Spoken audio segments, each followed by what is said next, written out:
दोस्तों, एक ऐसे समय जब दुनिया एक वैश्विक ऊर्जा संकट का सामना कर रही है, अंतर्राष्ट्रीय ऊर्जा एजेंसी आईईए ने कहा है कि शहरीकरण और औद्योगिकरण के कारण वर्ष 2030 तक भारत की ऊर्जा मांग प्रति वर्ष 3% से अधिक तक बढ़ सकती है।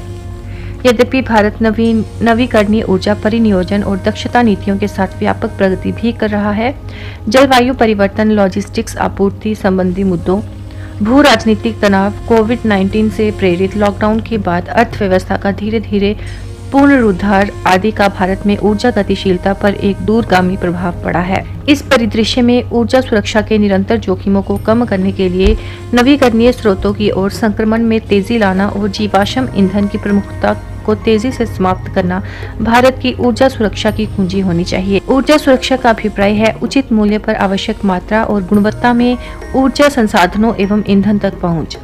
ऊर्जा सुरक्षा निम्नलिखित संदर्भों में ऊर्जा संसाधनों की पर्याप्त मात्रा पर लक्षित है। भारत अपनी तेल आवश्यकताओं के 80% भाग का आयात करता है और औसत दुनिया में तीसरा सबसे बड़ा तेल उपभोक्ता है। इसके साथ ही भारत की ऊर्जा खपत के अगले 25 वर्षों तक प्रत्येक वर्ष 4.5% की दर से बढ़ने का अनुमान किया जाता है। हाल ही में अंतर्राष्ट्रीय कच्चे तेल के उच्च मूल्यों के कारण तेल आयात की उच्च लागत से चालू खाता घाटे में वृद्धि हुई है, जिससे भारत में दीर्घकालिक आर्थिक स्थिरता को लेकर चिंता बढ़ी है।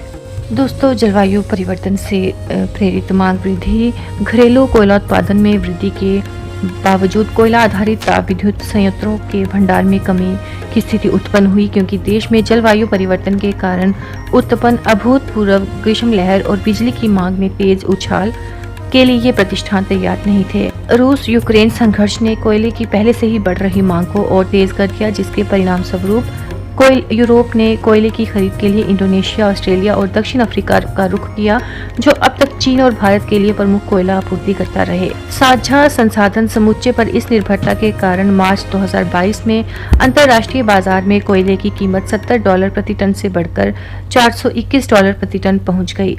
लकड़ी, गोबर और फसल अवशेषों जैसे विभिन्न पारंपरिक ऊर्जा ईंधनों को जलाने के कारण आंतरिक वायु प्रदूषण होता है, जो मानव स्वास्थ्य के लिए हानिकारक है।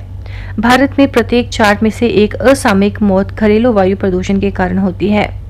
उनमें से 90% महिलाएं ऐसी हैं जो अपर्याप्त रूप से हवादार रसोई घरों में इन ईंधनों के निकटता में कार्य करती हैं। तेल के लिए उच्च सब्सिडी प्रदान करने के बावजूद भारत पेट्रोल और डीजल की वहीनता के मामले में निम्न रैंकिंग करता है।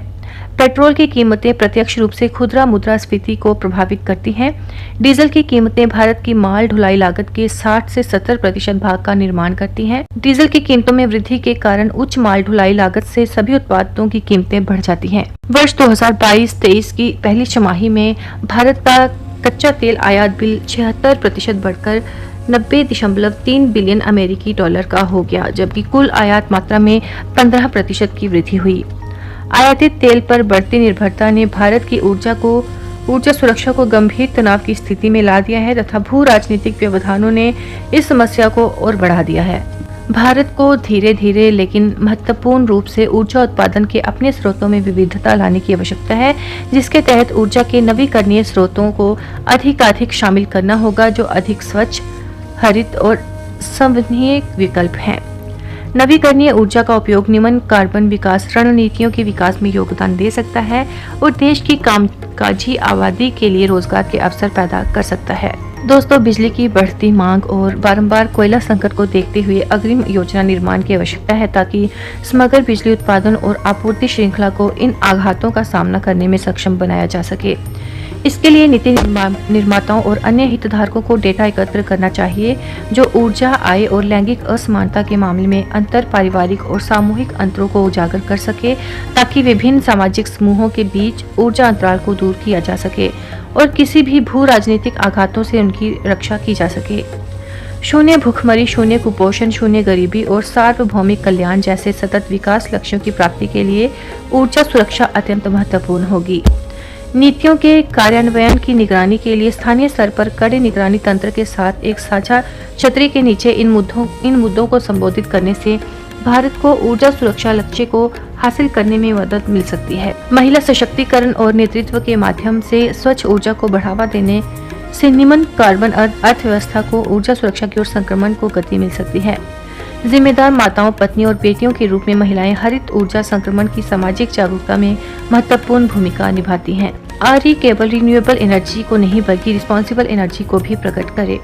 भारत में उभरते नवीकरणीय ऊर्जा क्षेत्रों को निम्नलिखित विषयों पर भी ध्यान केंद्रित करना चाहिए। सहभागी शासन सिद्धांतों के लिए प्रतिबद्धता, सार्वभौमिक श्रम, भूमि और मानवाधिकारों को सक्रिय रूप से बढ़ावा देना और प्रत्यास्थी फलते फूलते परितंत्र की संरक्षा, पुनर्बहाली और संपोषण। ऊर्जा उत्पादन के स्रोतों में विविधता लाना भारत की ऊर्जा सुरक्षा के लिए अत्यंत महत्वपूर्ण है।